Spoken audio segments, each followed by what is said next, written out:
ആലപ്പുഴ ലോക്സഭാ മണ്ഡലം എൻ.ഡി.എ സ്ഥാനാർത്ഥി ശോഭാ സുരേന്ദ്രന്റെ തെരഞ്ഞെടുപ്പ് പ്രചരണാർത്ഥം എൻ.ഡി.എ ഭരണിക്കാവ് ഏരിയ തെരഞ്ഞെടുപ്പ് കൺവെൻഷൻ നടത്തി. ബി.ജെ.പി ദക്ഷിണ മേഖലാ സെക്രട്ടറി ബി.എസ്. ജിതിൻ ദേവ് ഉദ്ഘാടനം ചെയ്തു. ആലപ്പുഴ ലോക്സഭാ മണ്ഡലം എൻ.ഡി.എ സ്ഥാനാർത്ഥി ശോഭാ സുരേന്ദ്രന്റെ തെരഞ്ഞെടുപ്പ് പ്രചാരണാർത്ഥം എൻ.ഡി.എ ഭരണിക്കാവ് ഏരിയ തെരഞ്ഞെടുപ്പ് കൺവെൻഷൻ സംഘടിപ്പിച്ചു. ബി.ജെ.പി ദക്ഷിണ മേഖലാ സെക്രട്ടറി ബി.എസ്. ജിതിൻ ദേവ് ഉദ്ഘാടനം നിർവഹിച്ചു. നരേന്ദ്രമോദി രാജ്യത്ത് 10 വർഷത്തെ സുസ്ഥിരവും സമഗ്രവുമായ വികസനാത്മക ഭരണം പൂർത്തീകരിക്കുമ്പോൾ മോദിക്ക് പിന്തുണ പ്രഖ്യാപിക്കുന്ന ഒരു പറ്റം ലോക്സഭാ സാമാജികന്മാരെ പറഞ്ഞു വിടേണ്ട ഉത്തരവാദിത്വം ബി.ജെ.പി പ്രവർത്തകർ ഏറ്റെടുത്ത ഒരു തെരഞ്ഞെടുപ്പാണിത്. ഇത്രയും കാലമൊക്കെ നമ്മൾ ഇവിടുത്തെ പ്രവർത്തകർ കുറച്ച് സുഖിച്ച് ഇങ്ങനെയൊക്കെ പോകുമായിരുന്നു. കുറച്ച് ദിവസങ്ങളായിട്ട് ഇലക്ഷൻ പ്രഖ്യാപിച്ചതിന് ശേഷം കാര്യങ്ങളൊക്കെ ചെയ്യുന്നുണ്ട്. പക്ഷേ ശോഭാ സുരേന്ദ്രൻ എന്ന് പറഞ്ഞൊരു സ്ഥാനാർത്ഥി രംഗപ്രവേശനം ചെയ്തതിന് ശേഷം നമ്മൾ പറയുന്നതല്ല, കേരളത്തിന്റെ ആലപ്പുഴയുടെ പൊതുസമൂഹം പറയുന്നു, ഒരുപക്ഷേ ഇവിടെ അത്ഭുതം സൃഷ്ടിക്കാൻ പോവുകയാണ് ശോഭാ സുരേന്ദ്രൻ.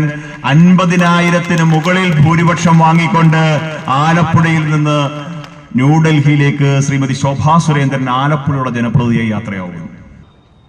SDPI ഇത്തവണ കോൺഗ്രസിനെ പിന്തുണയ്ക്കും എന്ന് പറഞ്ഞപ്പോ സുധാകരൻ പറഞ്ഞത് എന്താ? ആർക്ക് ഇഷ്ടമുള്ളവർക്ക് വോട്ട് ചെയ്യാം, ഒരു വോട്ടും ഞങ്ങൾ വേണ്ടെന്ന് പറയില്ല എന്ന്. ഹസൻ എന്താ പറഞ്ഞേ?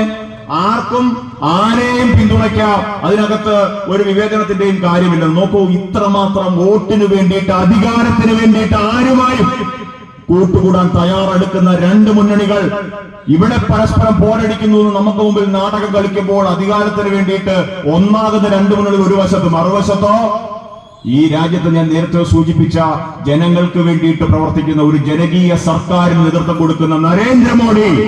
ആ നരേന്ദ്രമോദി ഒരു വശത്ത് നിൽക്കുമ്പോൾ ഇനി ഈ പറയുന്ന രീതിയിൽ പണ്ട് പറയുമല്ലോ, സൂര്യനെ എത്ര പാഴ്മുറം കൊണ്ട് മറയ്ക്കാൻ നോക്കിയാലും സാധിക്കില്ല എന്ന് പറയുന്നവരാണ് പ്രിയമുള്ളവർ ഈ കാര്യങ്ങൾ മുന്നോട്ട് പോയിക്കൊണ്ടിരിക്കുന്നത്. മോഡി വീണ്ടും പ്രധാനമന്ത്രിയാകുമെന്ന് ആർക്കും സംശയമില്ല.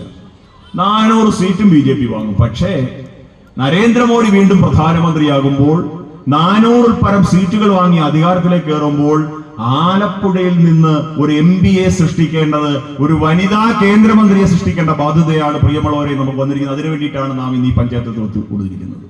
BJP area president B. Ajith അധ്യക്ഷനായി. ജില്ലാ കമ്മിറ്റി അംഗം പ്രദീപ് കുർത്തിക്കാട്, മണ്ഡലം പ്രസിഡന്റ് മോനിഷ മോഹൻ, മണ്ഡലം general secretary C. Devanand, area general secretary Sumesh Soman, മണ്ഡലം സെക്രട്ടറി ശ്രീകുമാർ മങ്കുഴി, ഏരിയ പ്രഭാരി രജനി പ്രദീപ്, യുവമോർച്ച ജില്ലാ സെക്രട്ടറി സിദ്ധാർത്ഥ്, മണ്ഡലം പ്രസിഡന്റ് ജയന്ത്, മറ്റ് ഭാരവാഹികളായ ബൈജു ദാമോദരൻ, ഉഷ തമ്പി, സതീഷ് മങ്കുഴി, അരുൺ രാഘവൻ, ബിനു മോഹൻ എന്നിവർ സംസാരിച്ചു.